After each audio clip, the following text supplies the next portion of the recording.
പച്ചക്കിളി പവിഴപാൽ വർണ്ണമൊത്ത നിറം ഇച്ഛിപ്പവർ കുഷടാധാരം കടന്നുപരി വിശ്വസ്ഥിതി പ്രളയ സൃഷ്ടിക്കു സത്വരജസ്തമോ ഭേദരൂപ ഹരിനാരായണായ നമഃ.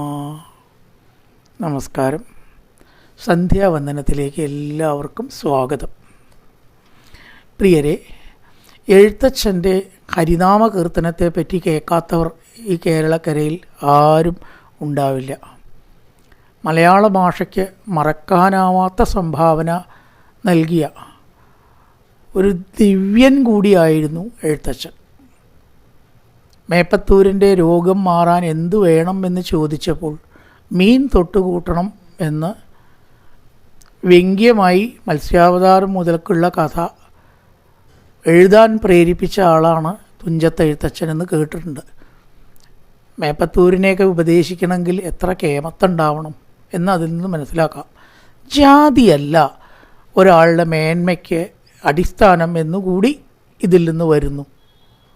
അങ്ങനെ അദ്ദേഹം നാരായണീയ എഴുതി അദ്ദേഹത്തിന് വാതരോഗം മാറുകയും ചെയ്തു. എന്തായാലും ഹരിനാമ കീർത്തനം 51 അക്ഷരം കൊണ്ടും തുടങ്ങുന്ന ഓരോ ശ്ലോകങ്ങൾ, പിന്നെ ഫലശ്രുതി മുതലായിട്ടത് കുറച്ചുണ്ട്, 51-ലധികം ഉണ്ടാവും ശ്ലോകം.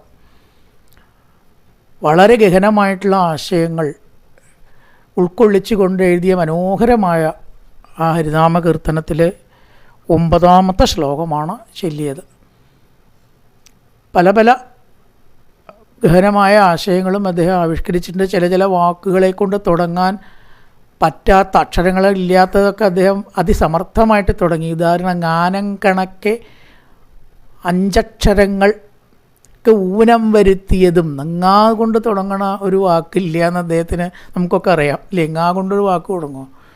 അപ്പോൾ അത് ഉച്ചരിക്കാൻ പറ്റാണ്ട് ശൂർപ്പണകയാക്കി ലക്ഷ്മണൻ മൂക്ക് ഛേദിച്ചിട്ട് അങ്ങനെ ആക്കിയിട്ടുള്ള ഭഗവാനെ എന്ന് പറഞ്ഞിട്ടും കൊണ്ടാണ് എഴുതിയിരിക്കുന്നത്. അപ്പോൾ അദ്ദേഹത്തിൻ്റെ ആ വൈദഗ്ധ്യം, ഒരു അക്ഷരവും വിട്ടിട്ടില്ല. എല്ലാ അക്ഷരത്തിനനുസരിച്ച് സന്ദർഭം ഘടിപ്പിച്ച് 51 അക്ഷരങ്ങൾക്ക്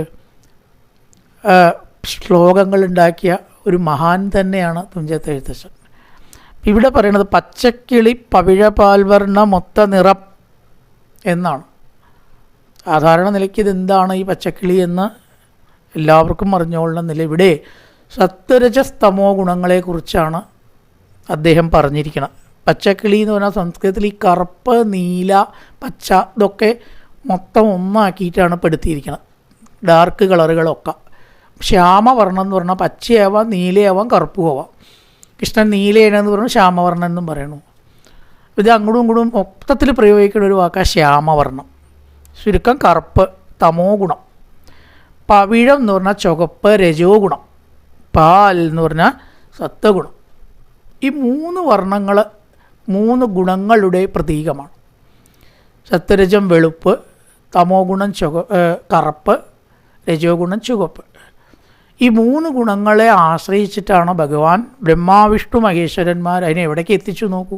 ബ്രഹ്മാവിഷ്ണു മഹേശ്വരന്മാരായി ലോകത്തിൻ്റെ സൃഷ്ടിസ്ഥിതി പ്രളയ, അതായത് സംഹാര വിഹാരങ്ങൾ നടത്തുന്നത്. രജോ ഗുണത്തെ ആശ്രയിച്ച് ബ്രഹ്മാവായി സൃഷ്ടിക്കുന്നു, സത്വഗുണത്തെ ആശ്രയിച്ച് വിഷ്ണുവായി രക്ഷിക്കുന്നു, തമോ ഗുണത്തെ ആശ്രയിച്ച് ശിവനായിട്ട് സംഹരിക്കുന്നു. 3 ഗുണങ്ങൾ, 3 ദേവനുണ്ട്. തമോ ഗുണപ്രധാനം ശിവൻ, സത്വഗുണപ്രധാനം വിഷ്ണു, രജോ ഗുണപ്രധാനം ബ്രഹ്മാവ്. ഒരേ ഭഗവാൻ തന്നെയാണ് ഈ 3 രൂപമായി മാറിയിരിക്കുന്നത്. 3 അല്ല. അങ്ങനെ സൃഷ്ടിത്തിരി സംഹാരങ്ങൾ 3 ഗുണങ്ങളെ ആശ്രയിച്ച് നടത്തുന്നതായിരിക്കുന്ന ഭഗവാൻ ഇച്ഛിപ്പവർക്ക് എന്തു കൊടുക്കുന്നു? മോക്ഷം കൊടുക്കും. ഇച്ഛിപ്പവർക്ക് ഷടാധാരം കടന്നുപരി സത്വരജസ്തമോ ഭേദം ഇല്ലാത്ത അവസ്ഥയിലേക്ക് എത്തണം. രസമാണ് കേട്ടോ. സത്വരജസ്തമോ ഗുണങ്ങളിൽ നിന്നുകൊണ്ട് ഈ 3 പ്രവൃത്തി ചെയ്യണ ഭഗവാനാണ് ഈ 3 ഗുണങ്ങൾക്ക് അപ്പുറത്തേക്ക് എത്തിക്കുന്നത് സാധകനെ. നിർഗുണത്തിലേക്ക് എത്തിക്കണം. സത്വത്തിനും രജത്തിനും തമത്തിനും അപ്പുറത്തേക്ക് എത്തിക്കുന്നു. ഇച്ഛിപ്പവർക്ക് കേട്ടോ, ഇച്ഛിപ്പവർക്ക്. അല്ലാത്തവർക്ക് കിട്ടണില്ല മോക്ഷം. ഇച്ഛിപ്പവർക്ക് തന്നെ കിട്ടില്ല, പിന്നെ ഇച്ഛിക്കാത്തവർക്ക് കിട്ടുമോ?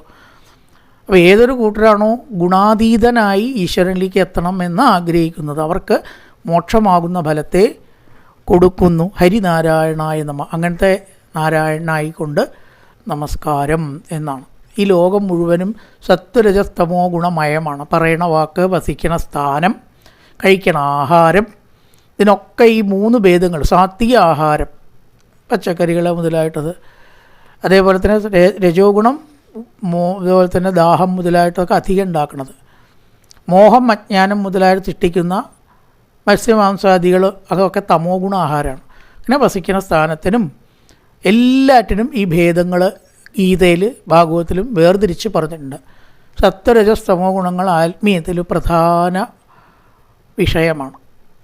ചില ആൾക്കാരോട് നേരെ പറഞ്ഞാൽ കേൾക്കും, അരുത് എട്ടുവരെ ചെയ്യരുത്, ഒരു സത്വഗുണിപ്രധാന അത്രേ. ചില ആൾക്കാരോടൊന്ന് ദേഷ്യപ്പെട്ട് പറയണം, അരുതേ പറഞ്ഞില്ലേ തന്നോട് ചെയ്യരുതെന്ന്. അത് രജോ ഗുണികളോട് അത്ര ഒന്ന് ശക്തിയിൽ പറയേണ്ടി വരിക. തമോ ഗുണികളോടോ അങ്ങനെ പറഞ്ഞാലും കേൾക്കില്ല. അവർ സഞ്ചം കിട്ടിയാൽ അയാൾ കാണില്ല, നമുക്ക് ചെയ്തു നോക്കുക എന്ന് വിചാരിക്കും. അവർക്കൊരൊറ്റ വഴിയിൽ ഒന്ന് കിട്ടണം, ഒന്നെങ്കിലും ഫൈൻ അടയ്ക്കണം എന്ന് പറയുക, കാശ് കയ്യിൽ നിന്ന് പോവുക, ശിക്ഷ, പണിഷ്മെൻറ്റ്, അല്ലച്ച ശാരീരികമായിട്ടുള്ള ശിക്ഷ കിട്ടിയാലേ അവർ പഠിക്കൂ. അത് തമോ ഗുണികൾ അത്ര അങ്ങനെ. അപ്പോൾ എല്ലാ കാര്യത്തിലും ഉണ്ട് ഈ വ്യത്യാസം നടത്തും. കാര്യം അനുസരിക്കുന്ന കാര്യം അടക്കം നോക്കിയാൽ നമുക്ക് ഈ വ്യത്യാസം കാണാം. ഗുണാതീതമായിട്ട് മാറിയാൽ മാത്രമേ നമുക്ക് ഈശ്വരനോട് കൂടി അടുക്കാൻ പറ്റുള്ളൂ. ഈ 3 ഗുണങ്ങൾക്കും അതീതനാണ് ഭഗവാൻ.